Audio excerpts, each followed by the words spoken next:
Over 2 decades ago, deltaforce stormed onto the gaming scene. From its voxel-based origins to realistic modern combat, this legendary series carved out its legacy in the FPS genre. In this video, we're talking about the evolution of deltaforce, exploring every game in the series, the features they introduced, and what made each one unique. Let's get started.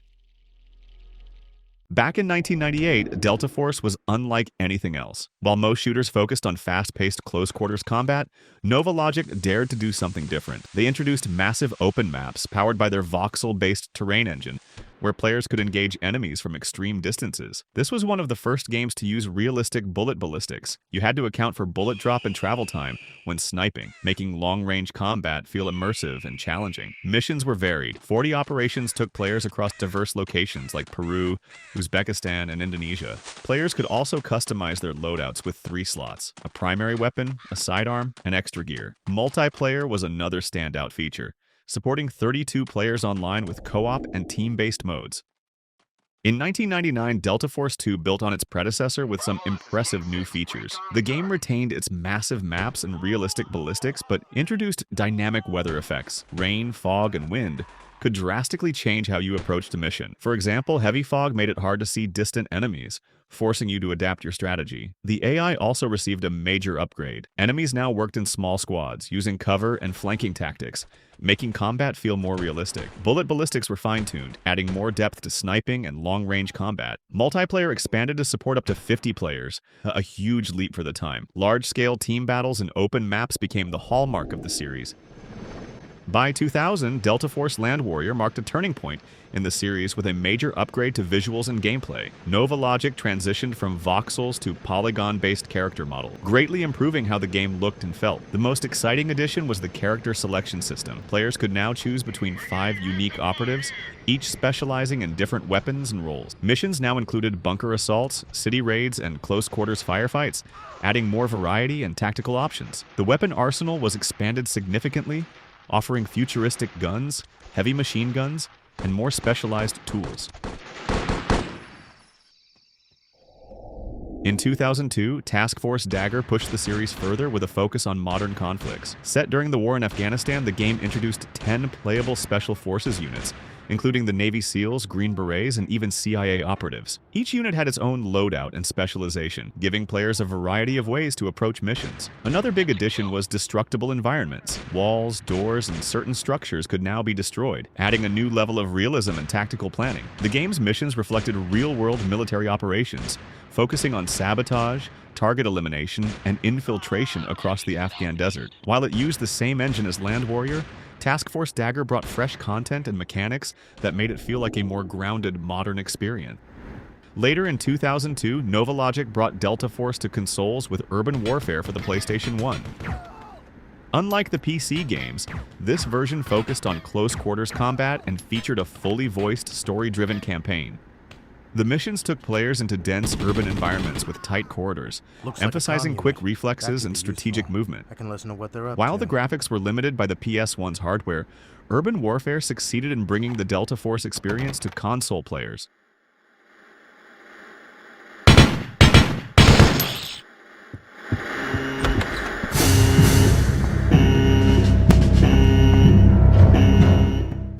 In 2003, deltaforce blackhawkdown marked a major shift for the series, focusing on intense, close-quarters urban combat inspired by the real 1993 Battle of Mogadishu. Instead of open fields, players fought through narrow streets, rooftops, and tight alleyways, making every firefight feel gritty and high stakes. The game introduced cinematic helicopter gunner sequences. Visuals and sound design were massively improved. Explosions, radio chatter, and realistic environments pulled you into the chaos of battle. Multiplayer mode, supporting up to 64 players in large-scale battles. With its realistic combat, improved visuals, and large-scale multiplayer, blackhawkdown became a huge success, selling over 1 million copies and standing out as one of the franchise's most iconic and beloved entries. In 2004, Team Sabre expanded blackhawkdown with 2 new campaigns that took players beyond Somalia.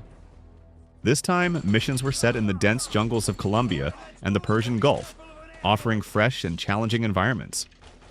A major addition was the inclusion of the British SAS operatives, giving players new character options and loadouts to tackle objectives.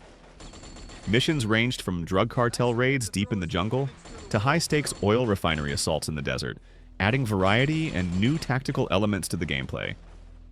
While the core mechanics remained the same, Team Sabre introduced tighter mission design and improved visuals, keeping the gameplay fresh.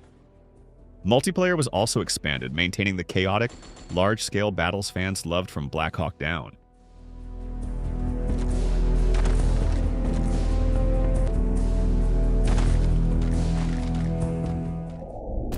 In 2005, deltaforce Xtreme brought back the original deltaforce with a modern upgrade.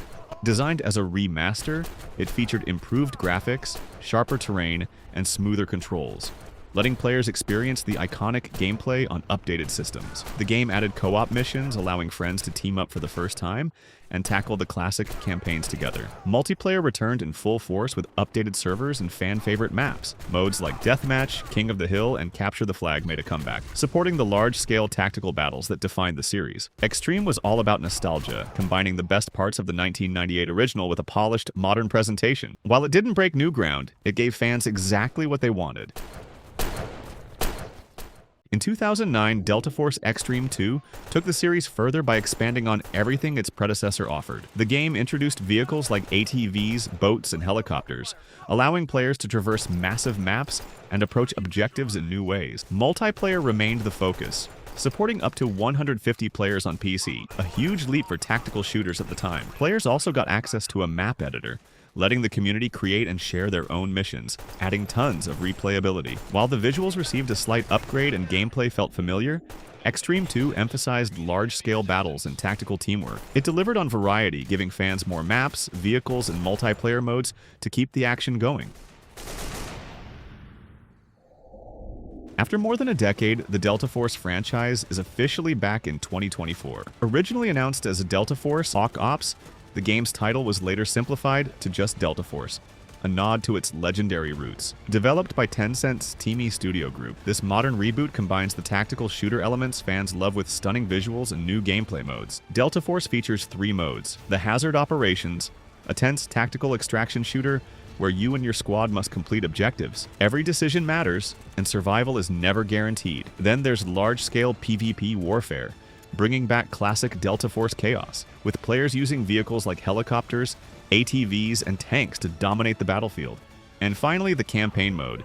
Inspired by the iconic movie blackhawkdown, relive high-stakes, squad-based missions with cinematic visuals, immersive sound, and action. The best part? deltaforce is launching on PC, PlayStation, Xbox, and mobile devices, and it includes full cross-platform play. With its massive graphics, large-scale battles, and versatile game modes, deltaforce brings the franchise back to life. Is this the return you've been waiting for?